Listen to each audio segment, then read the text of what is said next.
everyone. You're all welcome to our meetup for the month of June.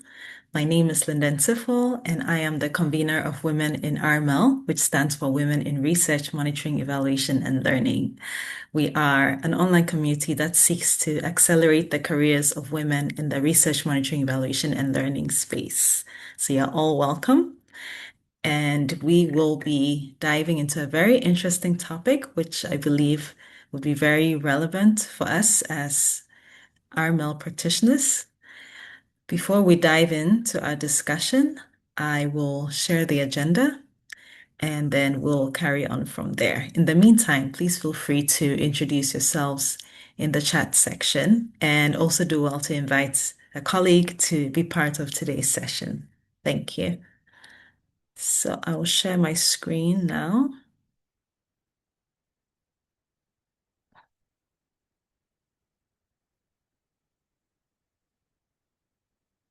And kindly confirm if you can all see my screen. All right, so we will be looking at the topic, how to develop an impact strategy for scale and systems change. And our facilitator will be Veronica Olazabal. I will introduce her after we go through a very brief icebreaker. So this is the agenda for today. And hopefully there'll be more people joining us as we progress. All right, so since we're in the World Cup season, our icebreaker is around that.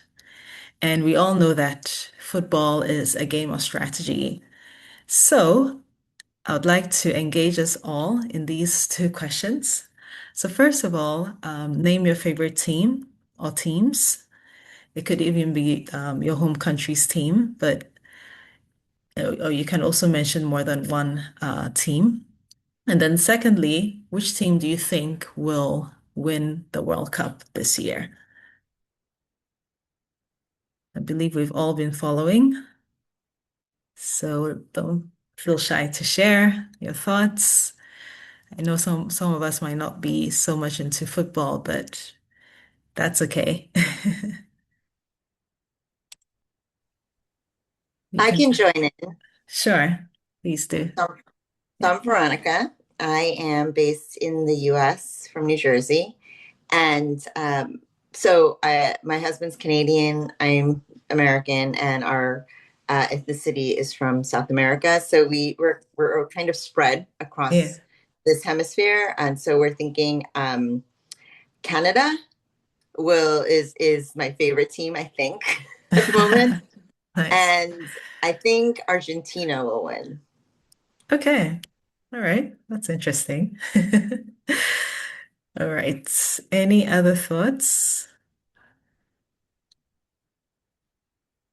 You can also type your responses in the chat. Okay, I will share mine as well. So I am from Ghana. Ghana is in West Africa. So yeah, that's one of the teams I believe may potentially do well, but I think that there are some teams that have never been to the final or have won a World Cup. So my eyes are really on a country like the Netherlands. So if you look at their history, they've made it to three finals, but they've never won the World Cup. So I'm really hoping that they would, yeah, probably win. Another country I'm looking out for is Morocco. Morocco did very well in the last World Cup. They actually were third, if my memory serves me right. And I think that based on how they're playing this year, I think that they could also potentially win, yeah, the World Cup as well. Okay, let me see. So we have Madri from South Africa. Okay, she said, since our team went through to the next round, I'll say Bafana Bafana, my favorite, and I hope an African team wins. All right. Thank you so much for sharing, Madri. Any more submissions from anyone? Okay. Right. I think some of us are still thinking about our responses. So please feel free to share in the chat as we go along. I will proceed for the sake of time. So at this juncture, I will introduce our speaker for today. And yes, just have a great time of discussion as she leads us in our topic, which is how to develop an impact strategy for scale and systems change. All right. Veronica Olazabal is a leader in social impact with over 20 years of experience across philanthropy, impact investing, nonprofit organizations, and the private sector. Her work spans global portfolios and place-based investment strategies that connect capital to community-led outcomes. She has guided strategy, operations, and governance across complex multi-sector portfolios with a focus on innovation and responsible risk-taking in dynamic environments. Previously Chief Impact Officer at the BHP Foundation, she also held leadership roles at the Rockefeller Foundation and the MasterCard Foundation, leading impact strategy across climate, food, and economic opportunity portfolios and advancing progressive, trust-based philanthropy. She serves as faculty at Columbia University, advises institutions including UNDP and the World Bank, and is a past president of the American Evaluation Association and a trustee of the Achieve Foundation. She's the recipient of the 2026 Molly Hagebuck Award for Excellence in Innovation MEL, presented by the Institute for Development Impact, I4DI, and the 2014 Alva and Gunnar Myrdal Evaluation Practice Award presented by the American Evaluation Association. Her work strengthens how data and evidence inform forward-looking decisions about capital deployment, integrating foresight, risk, and systems perspectives to support effective and accountable outcomes. So, please let's welcome our speaker for today, Veronica Olazabal, as she takes the stage and helps us unpack the topic how to develop an impact strategy for scale and systems change. Veronica, please, over to you. Thank you, Linda, and so pleased to be here to share with you today. Could you just remind me, I have about 30 minutes? Yes, please. And then we have 15 minutes for Q&A. Perfect. Okay, so I'm going to share my screen, and let's just see if this plays out. We have backup plans. If it doesn't, um, for 1 second.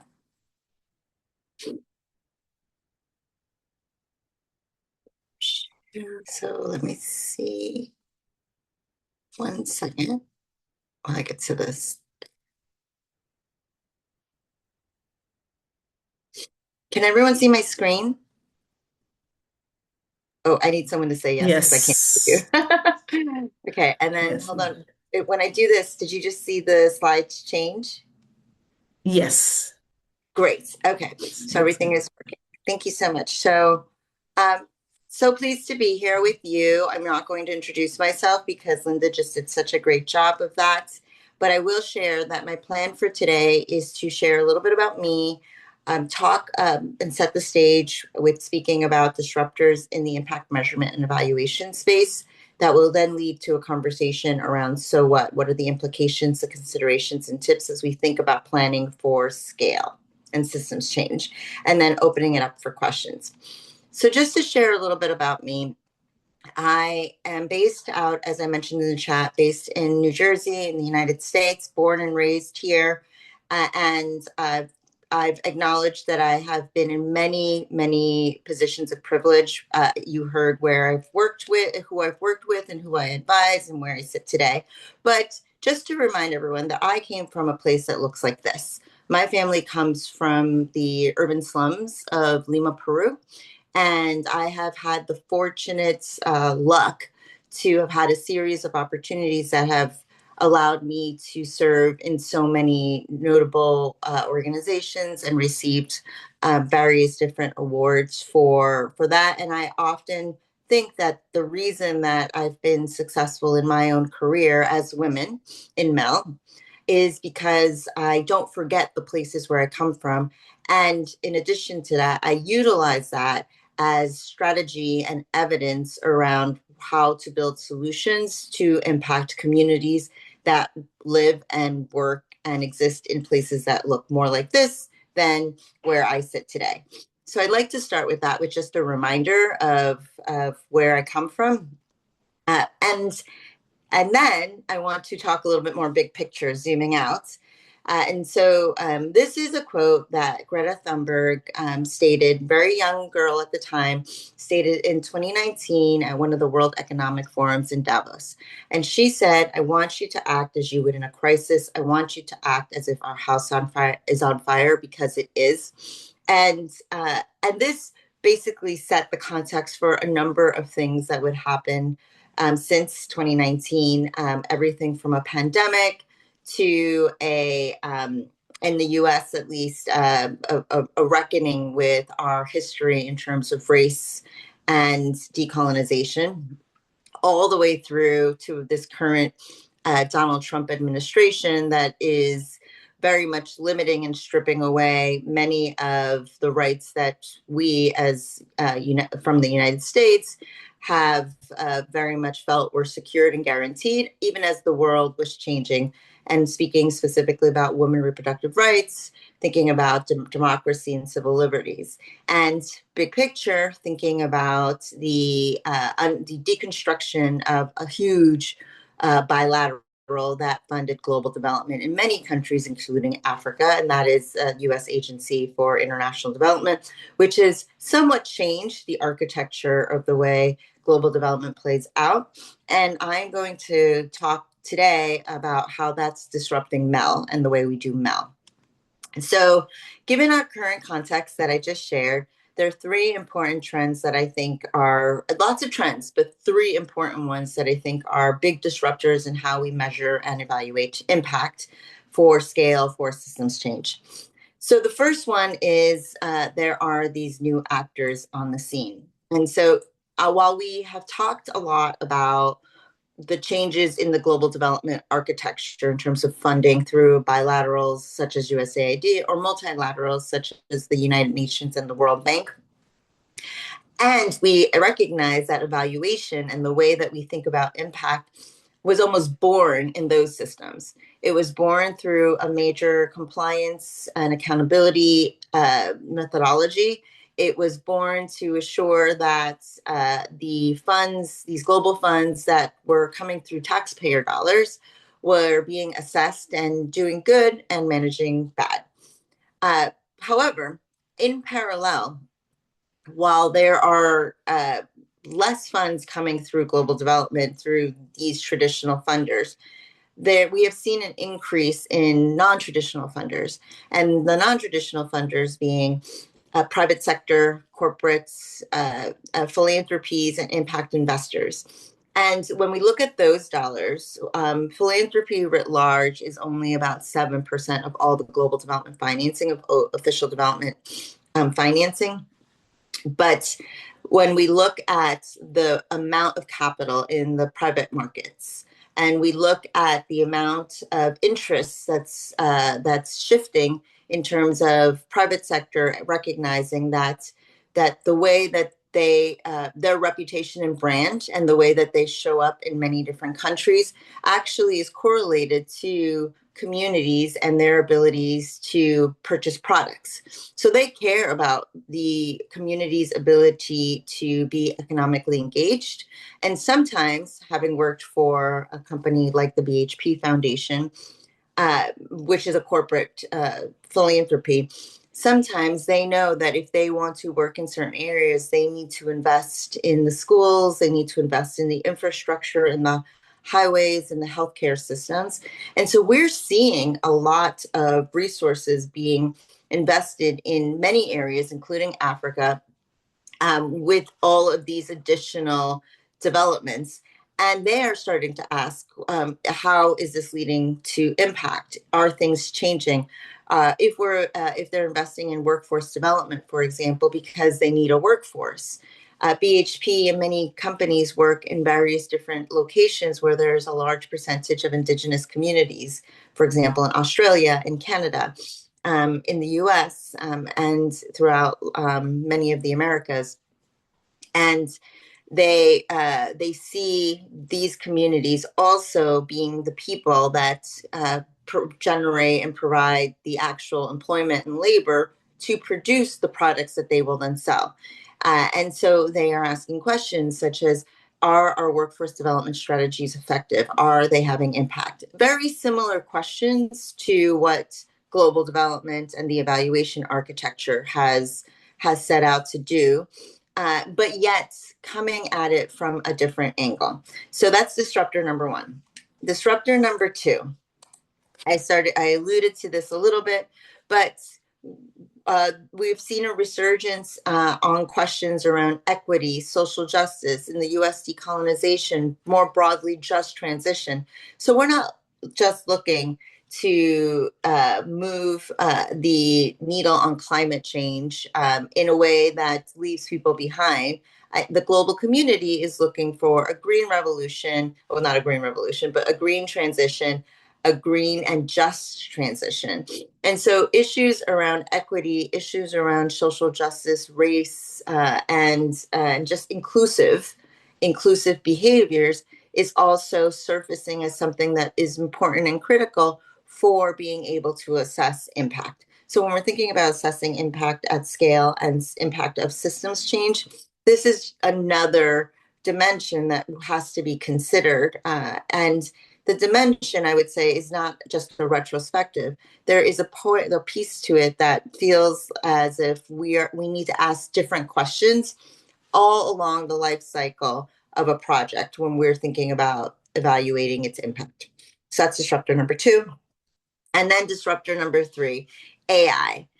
So AI has, I would say, changed what is possible in terms of assessing and evaluating impact. It's still new, but you, as many of you, or many of you who might have been in the sector for some time, it's a bit of a maturity of things that we used to call digital, and things that and when we started to think about mobile, and when we started to think many of the technologies that are available that have somehow changed not just how we evaluate impact, but what can be evaluated, what kinds of questions can be asked. So these three disruptors, the new actors, the focus on race, inclusiveness, social equity, and the growth, the exponential growth of AI and technology have changed evaluation for, and as I mentioned, and in terms of like not only the how but the what. So let's think a little bit about, how, the so what. So how are we considering these shifts in our approach to impact measurement and evaluation? And so just to do a time check, how am I doing on time, Linda? So far, so good. Great. Yes, thank you. Mhm.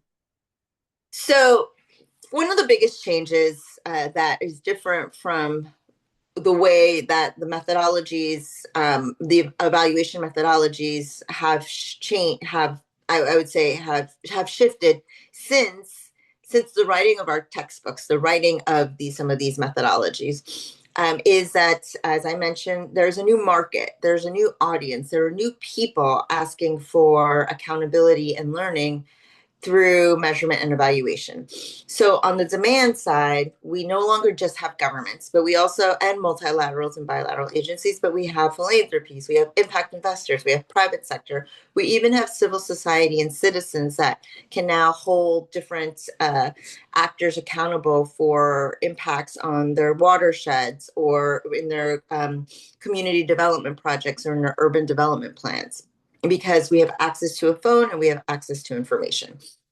On the supply side, the response to that demand has been that there's been the increase in internal and external evaluators, and also private evaluation firms. There's been social enterprises and international NGOs that are now evaluating, and are not just evaluating their projects. They're not commissioning evaluations, but they themselves are developing the capabilities to be able to say something about measurement and evaluation and impact of how they're showing up in their system. We have academics and think tanks thinking about how to think about global policy change and the impacts that different global policies or policies have on states, communities, countries, districts. And then we have even management consulting firms like the McKinseys, the BCGs, the Dalbergs, building out their muscle for doing evaluation because there's a market for it. And because of this market change, it has changed the nature of what can be measured and evaluated. So, how is the landscape evolving? So, we've had a pandemic, we've had some social justice reckoning, we've had the exponential growth of data, we have new actors. What implications does it have concretely to the measurement and evaluation toolkit? So, in terms of orientation, we used to live, and we still sometimes live, in a world that is top down, highly deliberate, and sometimes rigidly stage gated strategies with predefined outcomes. And so evaluators have to go and they have to respond to what the demand or the decision maker is asking for.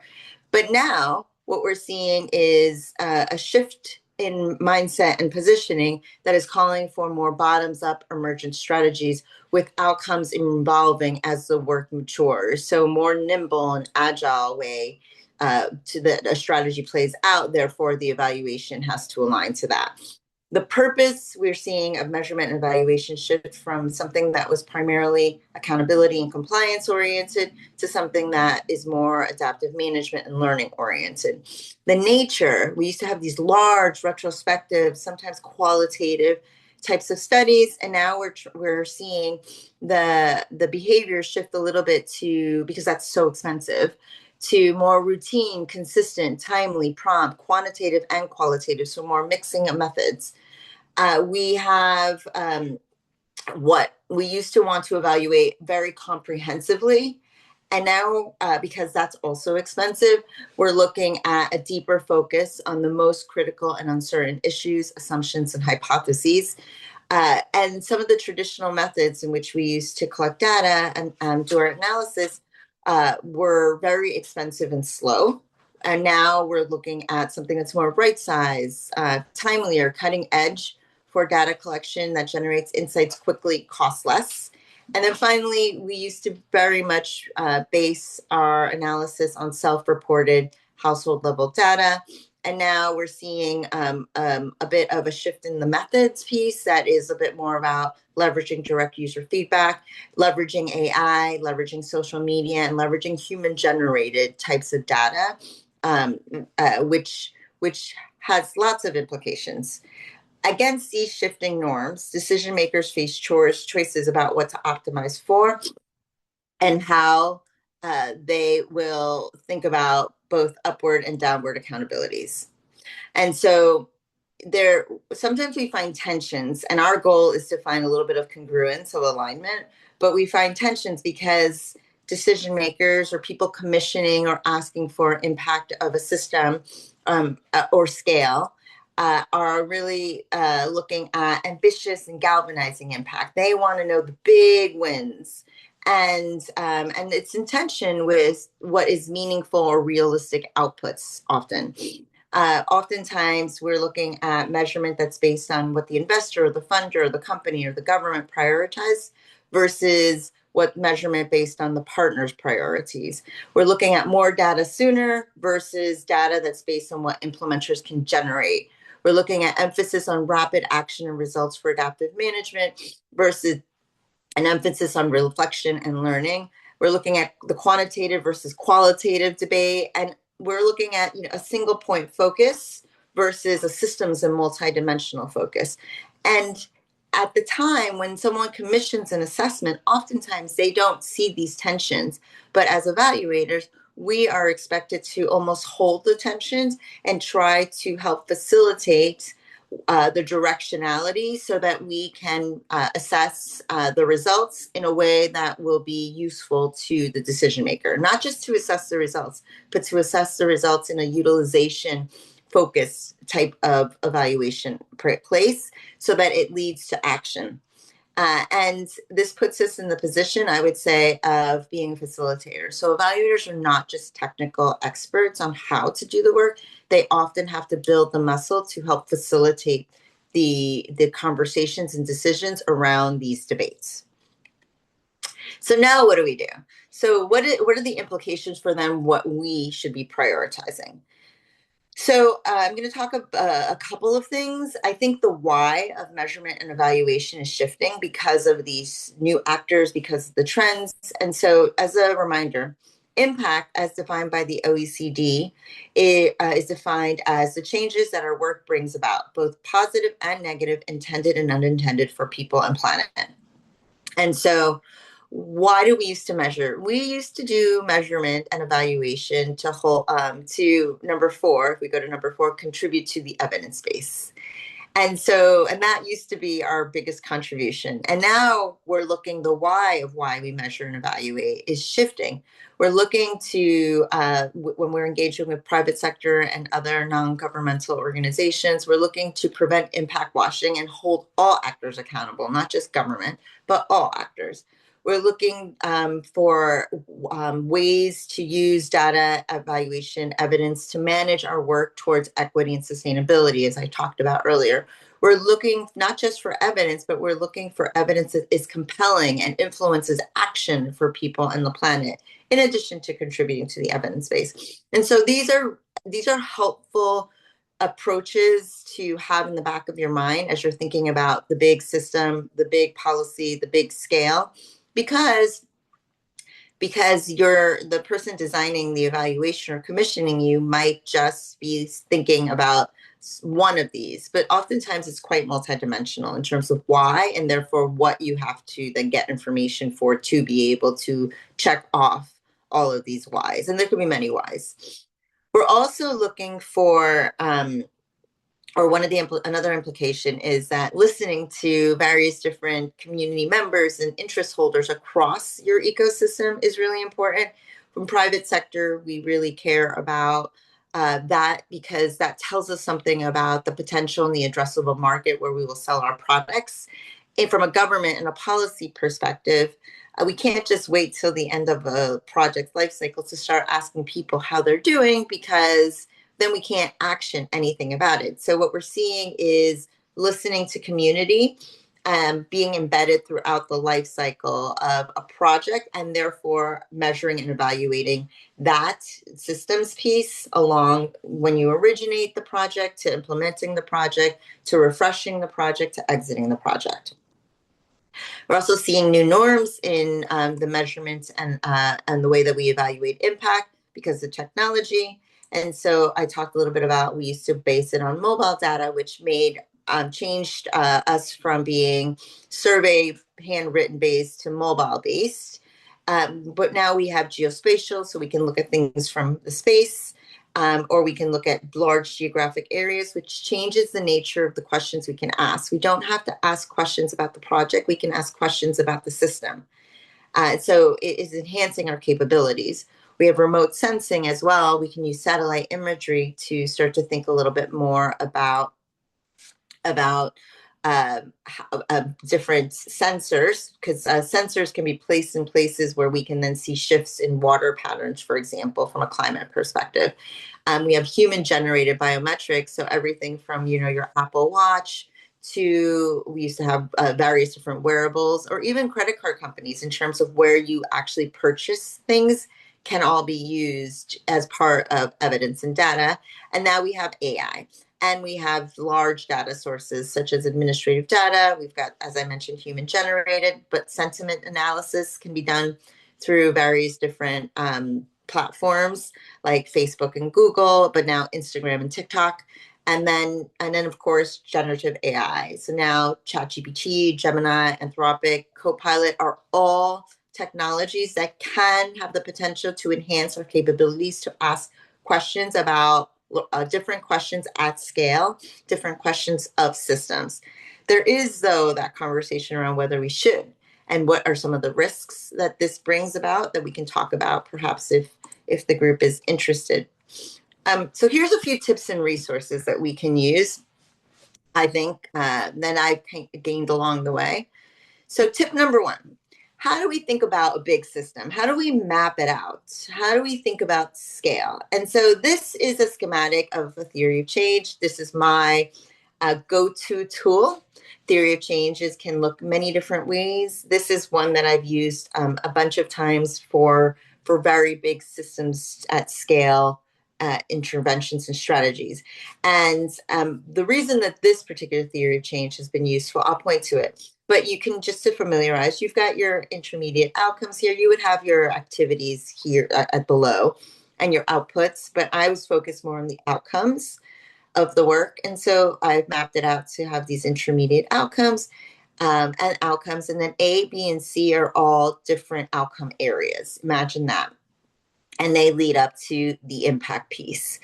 And oftentimes you see theory of changes that end with impact. But what I have learned is that oftentimes when we think about a theory of change, we as evaluators are thinking about the long-term nature of the way complex systems play themselves out. And the evidence base shows that that long term can be as long as 50 years or 25 years even. And you know that the investor or the actor, the decision maker, the government is looking at the next administrative turnaround, is looking at the next tranche of funds, is looking at the press release. And so they're thinking 25 years is not accessible to me. Tell me what you can tell me in 5 years. Tell me what you can tell me in 3 years. And that can fluster and create that tension that I was speaking about. So one of the tips that I have learned is that is setting an accountability line. And so I often describe the impacts that are measurable within the life cycle of a particular project timeline as sitting below the accountability line. This is what we are holding ourselves accountable to achieving within the 3 years, the 5 years, the 1 year, et cetera. And so it then becomes measurable within the life cycle of this impact goal.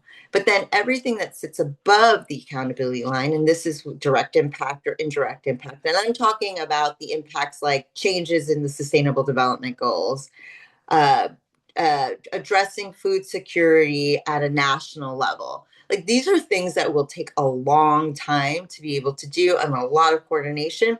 These sit in the indirect and direct impact blocks for me. And I say, yes, we will contribute to those changes, but we won't be here to see that contribution over the 25 to 30, 40 years. We are going to anchor this evaluation around the things that are sit below the accountability line and that are within our control. So systems points most within our control. One more thing that I'll say about this schematic is that A, B, and C, to me, when we're thinking about systems, these are not just the project activities. The project activities, remember, sit underneath. To me, A, B, and C are the strategic areas, the leverage points where we believe this particular project will affect the whole system. And so I worked with a CEO once who said, oh, these are the acupuncture points. These are the acupuncture points within a system that if we were to be able to pull these levers, we would see this broader systems change at this impact goal. So this has been a helpful schematic theory of change approach for me. I'm sure you will have questions, but let's just move on. So tip number 2. So in the shift from compliance to learning and being more stage gated to being a bit more flexible, I have also observed that one of the practices that we have as measurement, monitoring, and evaluating practitioners, MERL, is that we often get stuck in this place where we're collecting information at long lists of measures and metrics that sometimes takes us away from the bigger question around, are we seeing change? So this is a tool that I've brought from the impact investing space, and it's based on thousands of interviews with many different, a diverse audience around what is impact. And when we look at what is impact, five things jump out at us. And this is called the 5 dimensions of impact framework. So, number one, what? So, one of the questions that is critical to answer is what are we trying to achieve? That's the impact piece. But then there's also the question around who are we trying to reach? So, if you're successful in the what, but you're not successful within the targeted population, then you actually haven't achieved the goal. And so, being able to succinctly clarify who is being affected is just as important as what.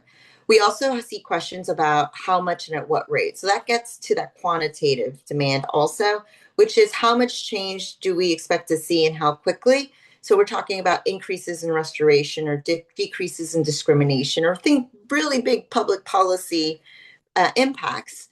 But we want to know, are we talking about, 5? Are we talking about magnitude of 20? So how much and at what rate is about being able to capture the magnitude of the change, not just the change itself. We're also talking about the investment's contribution. Is this investment or this grant program or this particular project generating the type of change that we're seeing? And what is the additionality? Because the reality is many companies and many organizations are working in different spaces, and one particular project, in order to change a system, needs to be able to leverage or crowdsource or partner with those other projects or partners in order to be bigger than the sum of its parts. So so the parts versus the sum of its parts. And then there's the question around risks. What are the risks of intended or unintended consequences? So what I've often done with these tools is use them to design a particular project or a particular investment, but I've also used them retrospectively to pare down the many, many, many indicators that oftentimes an evaluator comes to the conversation about, or to surface the most important, the priorities. And I've often challenged my various different counterparts, program implementers, et cetera, to show me this page, to show me these indicators on one page. I want to see one page. So I often serve as the person that says, hey, you get 3 measures for each one of these dimensions. There's 15 measures, no more than 15 measures. It has to fit on one page. And it's been quite helpful and useful in thinking about big changes and paring it down to the most important. Next, considering scale. So when you come to a conversation and everyone's interested in measuring scale or achieving scale, and I used to think, when I first started, what are we scaling up? Like, what's the unit of analysis? Are we talking about people? Are we talking about policies? Like, what are we talking about? There's so many different ways I can think about that. And I'm a trained social scientist, so that's just the way my brain thinks. But luckily, Leonard Ward Waltering, based on Riddle and Moore's work from 2014, created an interesting tool called the scaling pyramid. And I often go to the scaling pyramid to try to anchor conversations around where I'm, like, what kind of scale we're talking about. So oftentimes we're talking about scaling up. Oh, sorry, scaling out. So more people, more numbers, et cetera, like something getting bigger. But there are other different types of scale that would also be useful to be able to interrogate in terms of whether or not you're achieving it or not. One of them is scaling, not just out, but scaling up. You could scale up a project in terms of, hey, something goes from one unit of a community to many communities at a national level because there's been a policy change. So that would still be considered a scale of intervention. There's also scaling deep. So scaling deep is shifts in behavioral and social behavior activities, shifts in culture, shifts in mindsets, shifts in narratives and values.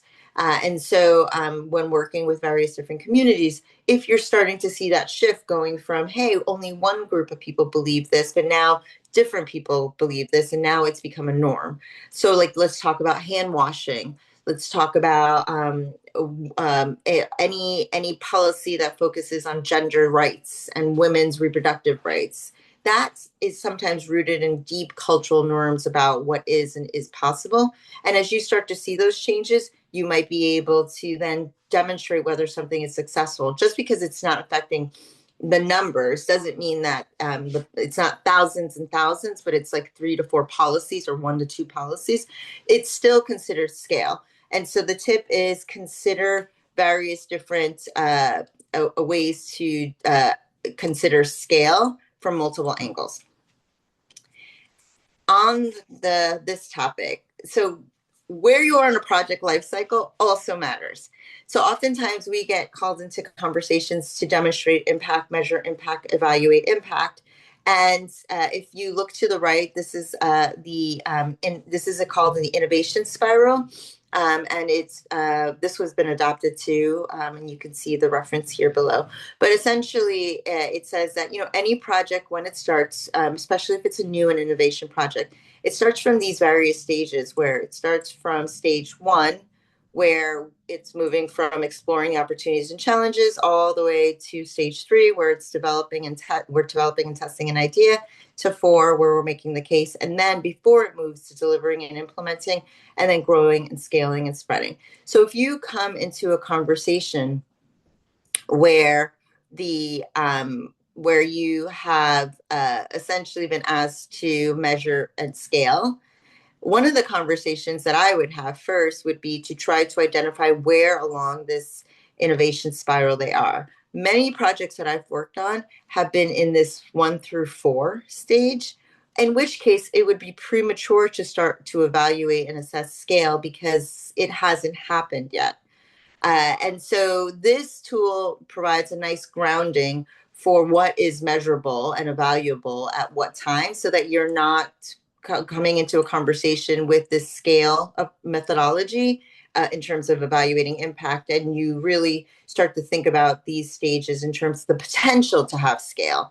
So it's very different than a retrospective around something has scaled or not. And so those are my tips. The key takeaways here for everyone is audience. The new demand for measurement and evaluation is shifting how we measure evidence for decision making responsibility. There's a growing interest in thinking about this work responsibly. And I know I didn't talk a lot about that, but it's not, there are new questions with using, for example, AI. If we're going to be thinking about uh, using these tools, we still have to think about things like safeguarding, confidentiality, anonymity, because everyone's data can be shifted. And so just because you can ask a question doesn't mean you should ask the question. Just because you can use the data may mean you don't need to use the data. And with new actors coming into the space, they do care about brand and reputation and not creating harm. And so it's a great opportunity for us to start to lean into not just the positive and intended impacts of the definition of impact, but the unintended and the negative possibilities, because these new actors care about those pieces very much. Being customer centric, so thinking about community voice and lived experience and considering that as valid and important data sources that are part of your evaluation lifecycle. And finally, that scale comes in many sizes. So knowing what kind of scale you're measuring and what kind of scale can be expected based on the life cycle of a project is important. And these tools, hopefully, and tips will help you answer some of those questions. So I'm going to stop sharing now.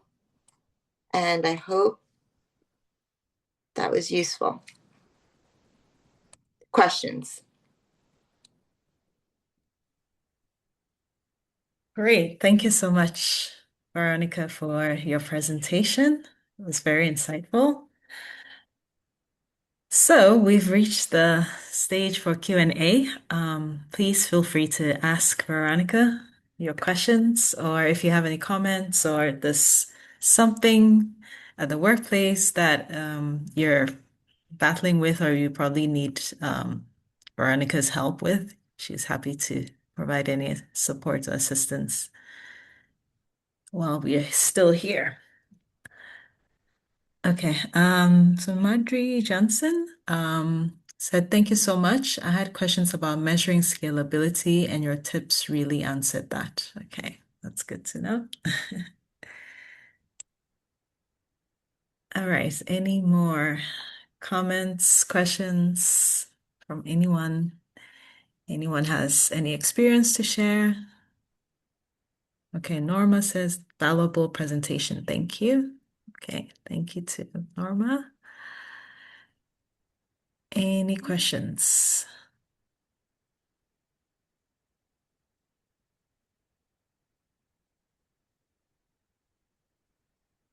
Okay, I will ask a question while people here think about your questions. Yeah, so thank you, Veronica. I think I really resonate with a lot of the things you said. Also in my line of work, I see that funders want to know where every dollar is going, like how it's linked to the impact it's making in a particular project.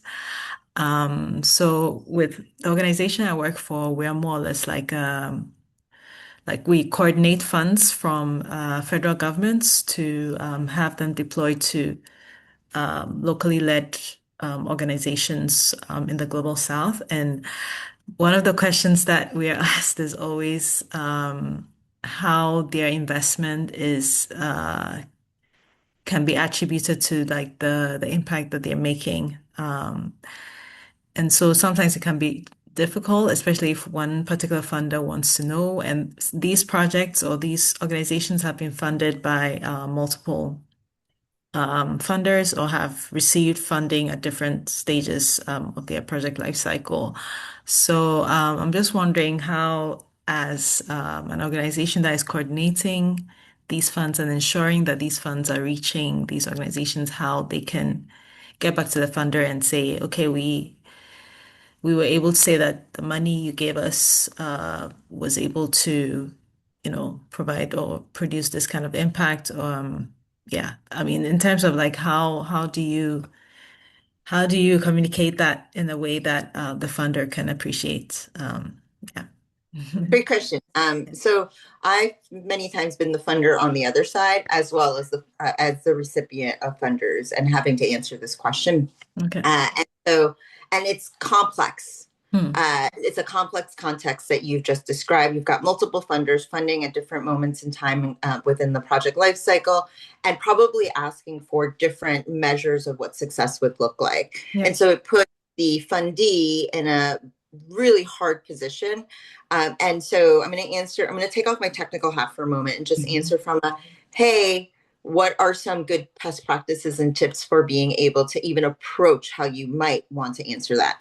And I would Okay. say, uh, irrespective of that one instance, what has been really helpful for various different organizations is to I always say, have a point of view. Okay. Don't let the funders predefine what success looks like, because if you come to the table, you are with a point of view, they will build. That will be their baseline, and they will build from that. So you have a little bit more control over around that. And so having a point of view comes from maybe having your own impact policy. This is our theory of Okay. change, and this is how we expect the work to play out. Okay. Um, these are our measures of success. How does it compare to what your measures of success are? And Mhm. so, having an impact policy, I would take something I learned from private sector is take an impact policy that has the minimum requirements. Okay. This is how often we evaluate, this is how we monitor, these are our theory of change, this is our metrics for success, period. Like, you could have more, you can build on that. But if Hmm. you come to that conversation, an investee once did this to me as part of an investment committee and multilateral funds going into an organization, and I then took that impact policy and served as an ally so that I can convince the KFWs and at the time the CDC to say this is the most efficient and effective way we might be able to do that. Let's all start from here. So that at least gives you a little bit of leverage. Second thing, metrics. The conversation around the attribution versus contribution. I really like that 5 dimensions of impact, because oftentimes funders and investors and multilateral organizations and bilaterals, they're just playing the game of telephone. They Mhm. they may or may not have a technical expert, but that technical expert doesn't know your reality and your context. And I do think there's an opportunity today because of this this focus on place-based investing or context mattering. I do think that if you come with that five dimensions of impact, that answering that what, that who, that magnitude question, and then the contribution or the attribution, like the additionality dimension, that is really useful because they can see, hey, this is how we're defining attribution. So here's the what. This has Mhm. changed. And there's the question around could we be attributable? But actually, we're just looking at this project as an input into a larger system.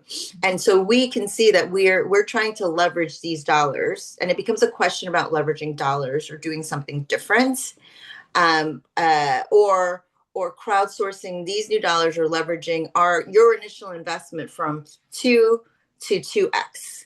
And Mhm. then you can then measure that piece out versus trying to create a counterfactual around a community project that may or may not actually make a difference. That could also be possible. But that additionality, that contribution, what is your investor's contribution, leads you to a different conversation Mhm. around that.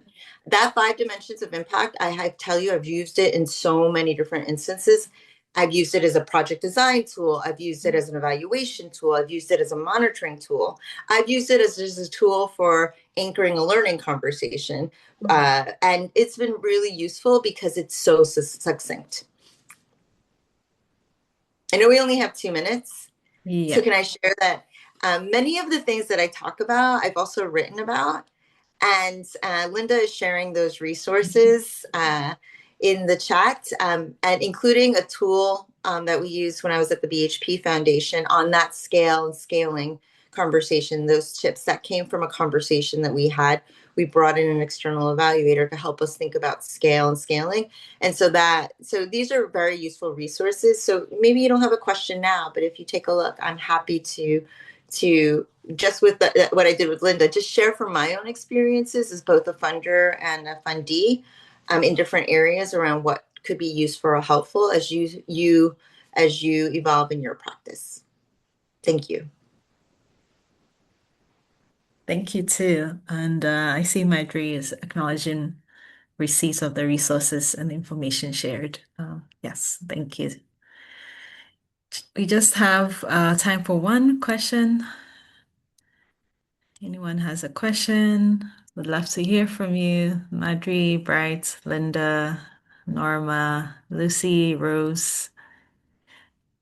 Everything clear? I'll also Okay. mention, oh, go ahead. Sorry. I just wanted to chime in to say thank you for this. The issue of measuring scalability has been an issue, and you made it so easy for me to grasp. So yeah, thank you.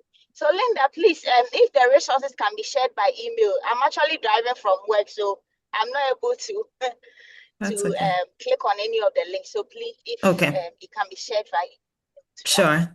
Sure. Thank you I'll very make them much. available. Sure. Thank you for your comment. And Linda, I'll say Linda because that's Linda. She was Linda Yeah. too. I would say that that's been if I can say like, as a female, like what has made me most successful in my career, I would say is being able to simplify. Hmm. It's because these are complex topics and Yeah. complex issues, but no one is funding the whole system. And so being able to look for the acupuncture points in a system and say, let's evaluate these and how successful we are, or being able to think about that accountability line or the metrics that matter the most. And I know we talk about that, but it's a tool. That five dimensions is a tool, or being able to have conversations, be like, this sounds like a scale out question. This sounds like a deep question. And therefore the measures and the metrics would be different if we were scaling deeply into a community versus scaling out versus scaling up. And so when you start to integrate these more approachable and concrete things into your conversation and facilitate, it really does lead to being able to anchor a different evaluation approach that feels more practical versus theoretical. And that increases the probability that you're going to come up with recommendations that are actionable versus just sit in a report on a table. So I leave you with that. I'm teaching a class. I'm teaching many classes, but one of the classes that I'm teaching is an evaluation and impact investing class at IPDET, International Program for Development Evaluation Training. It's in Switzerland. It's the World Banks. I'm also, if you Google me, I've done a bunch of lectures online that are virtual. And then, I would highly recommend that if you're not members of your local VOPEs, your regional evaluation associations, or FRIA, the African Evaluation Association, or the American Evaluation Association, you should, because oftentimes there are all kinds of very accessible resources that are shared through these networks that could be useful to you. Thank you. Thank you too, Veronica. With your permission, can I add your LinkedIn profile in the Sure. chat? Okay, Yeah. so that people want Let's to. be friends. Yeah, yeah, let's connect. Let's continue the conversation even after here. Thank you so much, Veronica. Thank you. It was really lovely having you. And I believe all the participants can attest to that as well. All right. So before we close the session, I've dropped some links in the chat. Aside the resources that were shared, were sent to me from Veronica. So please provide feedback on today's session. There's a Google form which you can click on, and then you can send your comments or feedback or suggestions on what we can do to make our sessions better moving forward.